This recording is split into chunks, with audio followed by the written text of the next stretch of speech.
Hey guys, Team Crit Hit here, coming at you with another deck profile. So today we are going to be focusing on Ceresmon Green post-restriction. Before we jump into the deck, here is our message from our sponsors. Is this you? Playing on a playmat that just wasn't designed for this game? Wondering what you can do? Well, look no further! Cho Sugoi! Cho Sugoi is a place for all your Digimon TCG needs. It has from keyrings to sleeves to playmats. You see me, I'm a massive Omnimon fan, so this mat right here, this is a piece of me, so that's going in the cart. And then we'll find these sleeves. These sleeves are very nice, so we'll add that in too. And then we just go to checkout and apply code TEAMCRITHIT. No spaces, all in caps, and that'll get you your 5% discount. With that, you can buy anything else you want. All the commons for a deck, another pack of sleeves, it's yours, it's up to you. We're just passing on the savings. Cho Sugoi, go to them today. So as we know, in April 1st, Green took a bit of a hit because we had Hiddenspencer Discovered and Augment level 5 restricted down to 1. Now these were both pretty good cards in Green, and without them everyone's sort of been scrambling around to figure out how to play this deck without it being at full strength without them cards. So this is my take on it, and we'll see how it goes. I have play tested this a good couple of times, and it does seem to do pretty well against the big three. So starting off with our babies, I play 3 Minimon and 2 Argamon. So for my reasoning behind this 3-2 split is because the Minimon I just find helps me with DP more. It comes into more effects, more circumstances throughout the game. So it has the effect of when attacking, if you attack one of your opponent's Digimon, it gains 1000 DP for the turn. So just being able to gain that extra DP and to swing over things with level 4s, level 5s, it just helps a lot. And then the Augment has the ability of, on your turn, when this Digimon becomes unsuspended, gain 1 memory. So obviously the memory does come into play, and it is quite nice to sometimes gain that extra memory when your opponent doesn't realise that you have it underneath. Yeah, but for me, that is the split that I would go for. So moving on to our level 3s, I play 4 copies of the level 3 Argamon and 4 copies of Goblinmon. Now these are your vanillas, and they are basically here because they are 2-drops. With them being a 2-drop, it just allows you to go wide, get your board as big as you possibly can, which is what helps Ceresmon so much. Being able to just spread and overwhelm your opponent is the best way to do it. So yeah, that is all you really need to know about the vanillas. Moving on, we also play 4 copies of the Augment. Now Augment, yes, it's a 3 cost to play, it only has 1000 DP, but its inherited effect is why we play it. So it's on your turn, this Digimon gains 1000 DP. So that just allows, exactly like the Minimon, being able to swing over things. So being able to swing over things with level 5s, level 4s, stuff like that, just helps so much, so much. Then I also play 2 copies of Terimon and 1 copy of the Tentamon. Now I know this seems a bit weird that I only play 1 Tentamon. I did toy around with the idea of cutting 1 Terimon and replacing it with a Tentamon. I just found that whenever I needed Terimon, I couldn't find it when it was at 1. So playing it at 2 helped me out quite a lot. So Terimon has the ability of your opponent can't gain memory except with tamer effects. So stuff like Hammer Spark and Ragnarlordramon and the Gomamon that gains a memory on deletion, they're useless with Terimon on board. And then the Tentamon has the, when attacking, suspend one of your opponent's Digimon with 3000 or less. It does come into clutch, and it does allow you to control the game, being able to suspend your opponent's rookies, especially against Rookie Rush, which is why I have it in here. Just being able to suspend that extra Digimon that you can then hit into just allows you to help out. So moving on to our level 4s, I play 4 copies of Kabu Terimon and 4 copies of the Gargamon. Now the reason I'm doing these together is because they do exactly the same thing. So their inherited abilities are, this Digimon gains 1k for every suspended Digimon your opponent has on your turn. So just being able to swing over things, like I said, with level 5s with this being able to give you such a big boost, especially if you've got an Agumon and a Minimon underneath, like you'd be able to potentially go up 3k, 4k, 5k, just depending on how many Digimon your opponent has suspended. Especially if you swing in with like something with 7k, you can get up to 12, 13k easily, which allows you to swing over big things with level 5s, which is just insane. Moving on, I also play 2 copies of the Togemon. I found with this deck sometimes that you can not brick, but get swamped in your hand quite a bit with level 4s or lots of level 5s and no 6s, or lots of level 4s and no 5s. So being able to Digivolve into the Togemon and dig for your level 5s and 6s, because this has the ability of when Digivolving, reveal 3 cards from the top of your deck and 1 level 5 or higher Digimon, and then place it in your hand and place the rest at the bottom of your deck. So it's just all about digging for the cards that you need more than anything else. So that's why we play the Togemon. Then we also play 2 copies of the level 4 Agumon. Now, obviously with the level 5 Agumon being suspended, we lost 3 targets for our Digizortion. So I felt that we needed them replacing, which is why obviously we are playing the 2 copies of Agumon, because it itself has Digizortion. So being able to Digizorb onto a rookie or from a level 3 to a level 4 just helps out, especially since you have a lot of 2-drops rookies that are able to just drop that, Digivolve into Digizorption. Just helps you a lot with a lot of things. So moving on to our level 5s, especially after we've just spoken about Digizorption, we do play 4 copies of the Blossomon. Now the reason this Blossomon is here is because it has Digizorption. So the Ceresmon, which we will cover in a bit, has the ability to suspend your opponent's Digimon for your own Digizorption. So not only are you getting a free Digivolve, you're suspending one of your opponent's Digimon in the process.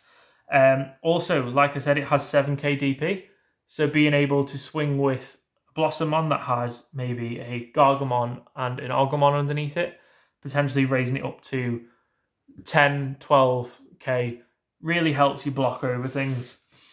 Then we move on to 3 copies of Rapidmon. Now, Rapidmon has the same ability as the Gargomon and the Terimon. The main reason it's in here is because obviously we lost a lot of level 5s by having the Agumon restricted, so we needed to replace them as well. It also, like I said, if you Digivolve into a Togemon or you Digivolve into a level 4 Agumon, this Rapidmon allows you to get the ability of the 1k boost for each suspended Digimon without having the Terimon and the Gargomon underneath. So it's just there in case you do miss it, or having it as a 2 Digivolution isn't actually that expensive.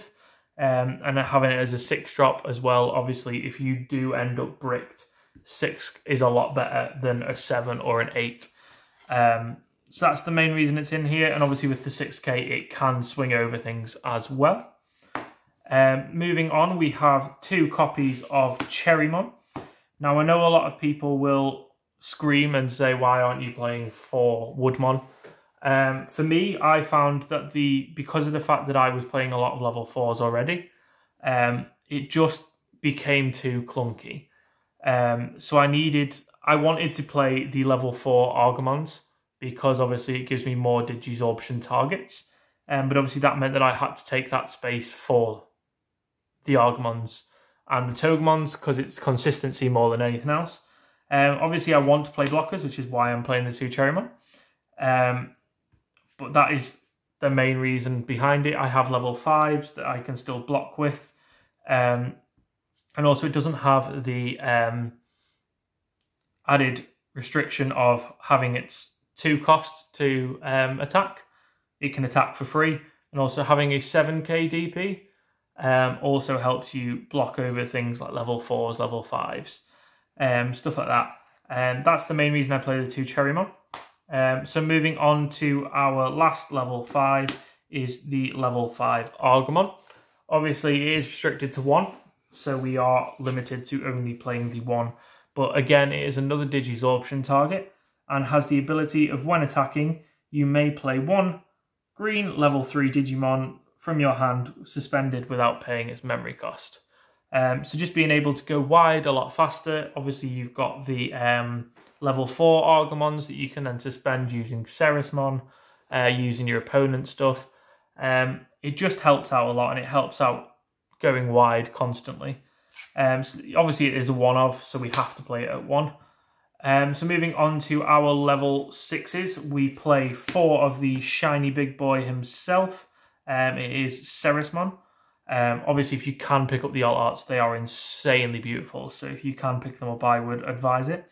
So Ceresmon itself has Digizortion. So if you have a Ceresmon out already, you can use its ability.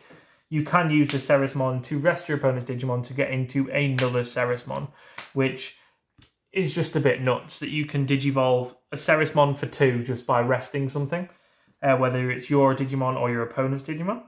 Obviously, like I said, it has the ability of, on your turn, once per turn, when suspending your Digimon for a Digizortion skill, you may suspend your opponent's Digimon instead. So this allows you to control the game so much.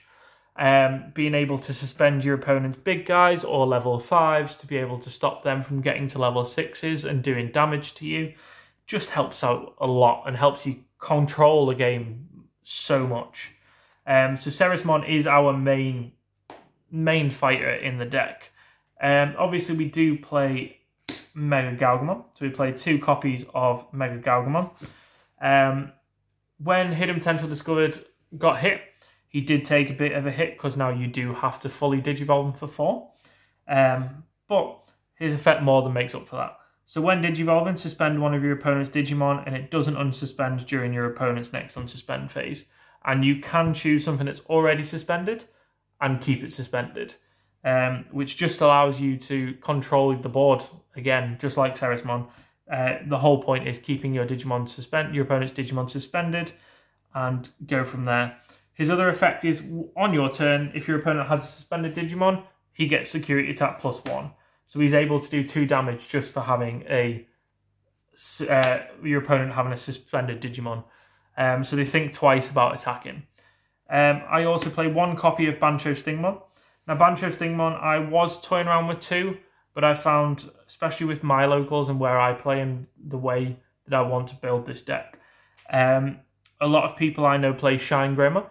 And against Shine Greymon, Banjo Stingmon does become a bit of a dead card, because unless they're playing a Mastermon or something like that, they all struggle. He struggles to get up past 11k sometimes to hit over a Shine Greymon. That's the main issue I have with him, with his 9k DP. But against something like an Omnimon, he is insane. So he has piercing inherently. And when attacking, if he attacks something with 12k or higher, he gains 7,000 DP, putting him on 16,000, and gains security attack +2.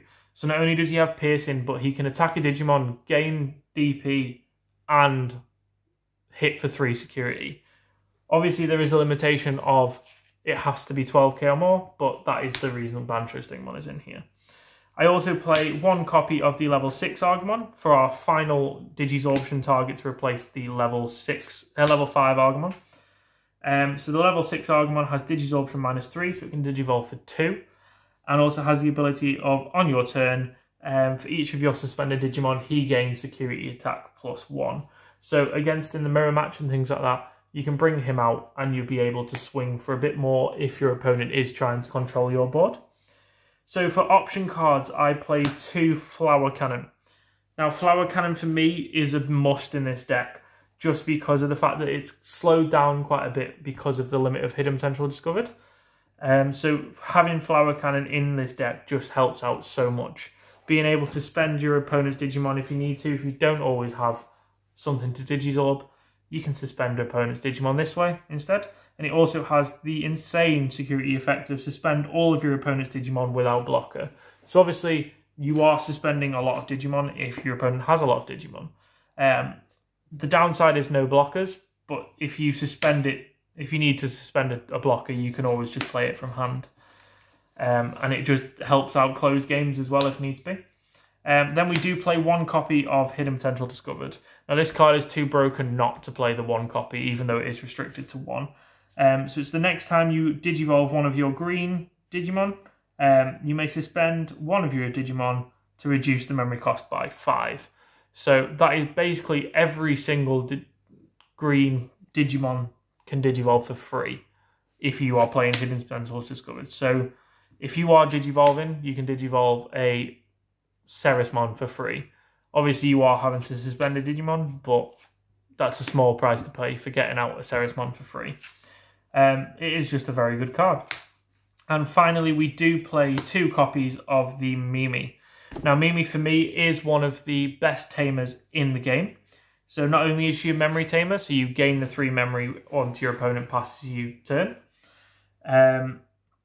If you have a level 5 or higher Digimon in play, you can suspend this tamer to hatch 1 Digi-Egg into your empty space, or you can move 1 level 3 or higher Digimon from your breeding area to your battle area.